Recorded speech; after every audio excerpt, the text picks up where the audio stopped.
this guy is about to do something so evil that his own kid is going to get him put in prison for it. So, the kid, his name is Ronnie, and Ronnie is 8, and he's living in Florida with his mom and his special needs sister.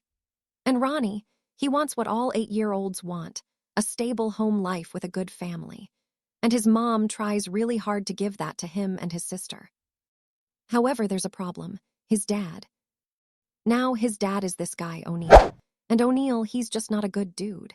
Like, he's been locked up quite a few times for various offenses. Plus, he's kind of crazy. Like, he's always flipping out and yelling, and he eventually just leaves them and refuses to pay child support. But honestly, things are better for Ronnie and his sister when Dad isn't around. But one day in 2017, something crazy happens. O'Neal. He's just standing there on the street, I guess, and someone nearby pulls a random drive-by shooting, and suddenly, bam, he gets hit by a stray bullet and he's seriously wounded. So he's rushed to the hospital. Later, when he gets out of the hospital, no one offers to help take care of him. Not his parents, not his new girlfriend. Literally, no one wants to help him. I guess because he's just such a jerk. So O'Neal calls up Ronnie's mom like, "Please, can you help me out? I have nowhere else to go." And even though they broke up, she feels bad for him and she's like, "Fine, you can stay with us and I'll help you recover." So O'Neal moves in with the 3 of them, and Ronnie's mom starts taking care of him. But unfortunately, O'Neal, he's not a good guy and he's crazy. So they fight a lot.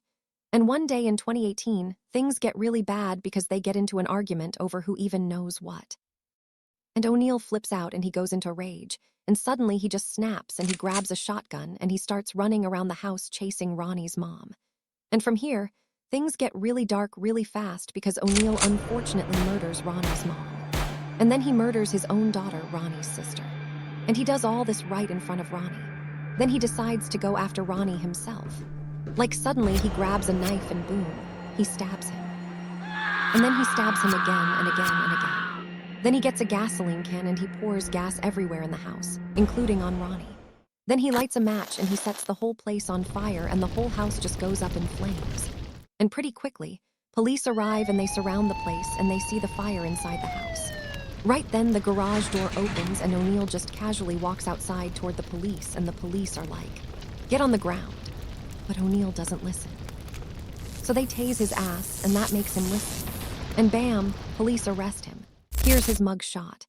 And so police throw him in the squad car.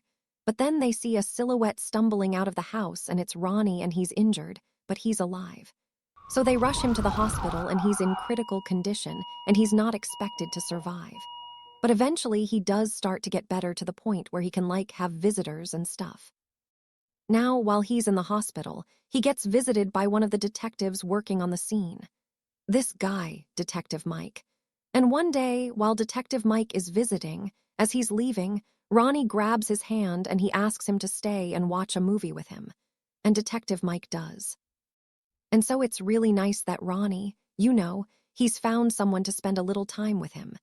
Not only that, Detective Mike later keeps returning to visit Ronnie in the hospital. Sometimes he'll bring his whole family to spend time with him there. So that's good. Now, after a bunch of surgeries, Ronnie ends up making a full recovery. So good for him. However, now he has a new problem. His dad, O'Neal, has to go to trial over all this. And Ronnie is the only survivor, so he's the only witness, which means he'll be expected to talk about the murders that happened that day and testify against his own dad. So a few years pass and it's now 2021, and Ronnie is 11 now, and O'Neal's murder trial finally begins. And because he's clearly out of his mind, O'Neal actually waives his right to a lawyer and instead chooses to represent himself in court. So he's his own lawyer. And in court, he argues that the police are all against him and that they fabricated evidence against him and that they coached his son Ronnie to lie in court. And he claims that he did kill his girlfriend that day, but it was all in self-defense. And all this goes about as bad as you would imagine. And so O'Neal pleads not guilty and claims self-defense. And he argues that police tampered with evidence. So then poor little Ronnie has to do one of the bravest things I've ever seen a kid do. He has to testify against his own dad.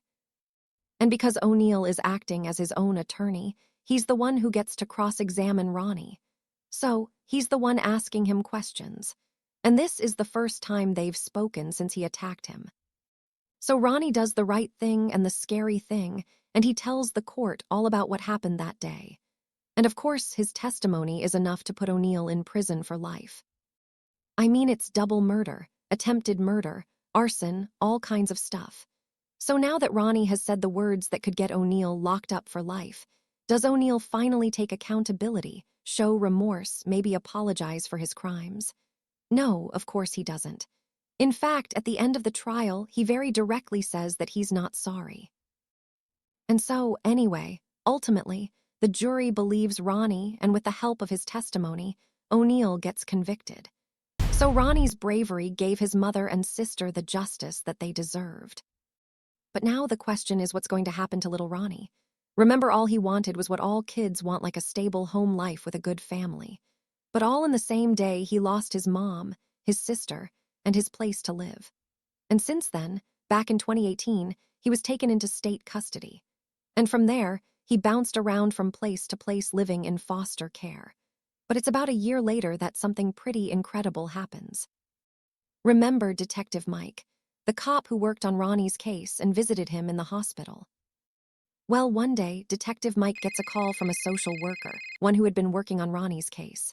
And the social worker's like, "We can't find a home for Ronnie. Do you possibly know anyone who can take him?" And Detective Mike's like, "I do. Bring him here. We want to adopt him." And so Detective Mike officially adopts Ronnie and welcomes him into the family.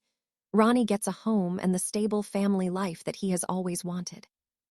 While his dad, O'Neal, gets sentenced to 3 life sentences, plus 90 years in prison.